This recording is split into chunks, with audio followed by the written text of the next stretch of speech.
பல வருஷங்களுக்கு முன்னாடி ஒரு மனிதர் வயல்ல வேலை பார்க்கும் போது 3 சிறுமிகள் அந்த மனிதரை நோக்கி ஓடி வந்துட்டு வயல்ல இருந்த பாம்புகளை பிடிக்க ஓடி போய் மறைஞ்ச மாதிரி இருந்திருக்கு. அடுத்த நொடியே அரண்டு போன அந்த மனிதர் யார் அந்த சிறுமிகள்னு புரியாம குழப்பத்தோட வீட்டுக்கு வந்திருக்காங்க. மறுநாள் அந்த மனிதர் வயக்காட்டுக்கு நடந்து வரும்போது அதே சிறுமிகள் பாம்போட நடந்து வந்துட்டு மறைஞ்சிருக்காங்க. அன்னைக்கு இரவு கனவுலையும் அதே சிறுமிகளும் பாம்பு வந்ததுனால அரண்டு எந்திரிச்ச அந்த மனிதர் இது சாதாரணமா இல்ல ரொம்ப வினோதமா இருக்குன்னு புரிஞ்சுக்கிட்டு கோடாங்கிட்ட போய் குறிக்கிட்டு இருக்காங்க. உடனே குறிப்பாத்த கோடாங்கி சாமிகிட்ட வேண்டியிருந்த விஷயத்த செய்ய மறந்துட்டீங்களான்னு கேட்டிருக்காங்க.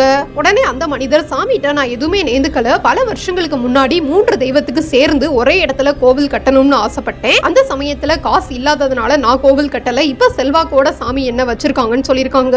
உடனே கோடாங்கி நீங்க நினைச்ச 3 தெய்வத்துக்கு கோவில் கட்டுங்க எல்லாமே சரியாயிரும்னு சொன்னதுனால அந்த மனிதர் சரஸ்வதி லட்சுமி பார்வதிக்கு கோவில் கட்டினதாக சொல்றாங்க.